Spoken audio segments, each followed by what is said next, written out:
Hey everybody, here is Tuesday again, so we have got our lesson. Today I wanted to talk about Daniel and the lion's den, and you can find what I'm getting ready to talk about with you in Daniel chapter 6. Now this is a story about Daniel. He actually came to Babylon with Shadrach, Meshach, and Abednego. And each king that came and went liked these men because they were honest and hard workers.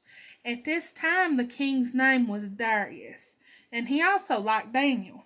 So he decided to put Daniel in charge of the whole country. Now, the other servants of the king were jealous of Daniel, and they tried to find something that would get Daniel into trouble. They were trying to get him fired, but Daniel obeyed God, so they couldn't find anything. So they decided to make a law saying no one could pray to God, that they could only pray to the king, Darius. They said anyone found praying to God should be thrown into the lion's den. The king did not know Daniel didn't agree to this. When Daniel heard about this new law, he did what he always did. He went home, opened his windows, he kneeled upon his knees 3 times a day, and he prayed and gave thanks before his God. These men went as a group to Daniel's house and found him praying and asking God for help. So they ran straight to the king and told him what Daniel had done. When the king heard this, he was sad. He tried everything to get the law changed to stop Daniel from being thrown into the lion's den because, he liked Daniel. Darius liked Daniel. But the law could not be changed. So at the end of the day, the king gave the order, and they threw Daniel in the lion's den. And the king said, Thy God, whom thou servest continually, he will deliver thee. Then they brought a stone and laid it at the mouth of the den, so Daniel couldn't get out. That night, King Darius couldn't eat or sleep because he was so worried about Daniel.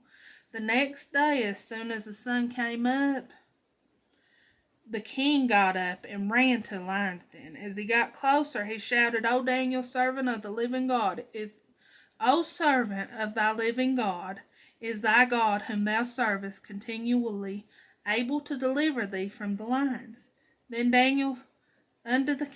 said Daniel unto the king, O king, live forever. My God has sent his angel and has shut the lions' mouths, that they have not hurt me, because I have done nothing wrong. The king jumped with joy and ordered them to get Daniel out of the den. There wasn't even a scratch on Daniel because he believed in his God. The king knew that the men had tricked Daniel, so you know what he did? He punished them by casting them into the den of lions. After that, king made a new law that everyone tremble and fear before the God of Daniel, for he is the living God who delivered Daniel from the lions. I always did love that one. It's always been a favorite of mine. I know this week's lesson wasn't very long, but sometimes it don't have to be long to get straight to the point that we serve an amazing God, then and now. I hope you all enjoyed this lesson. I will be back Friday with our Fun Fact Friday. I wanted to let anyone who watches this know if you want me to discuss anything from this, from the Bible, or talk about anything, or you have any questions about anything, please do not hesitate to comment below, and I will be sure to try to do it. I love you all. You have a good week. I will see you Friday. Bye.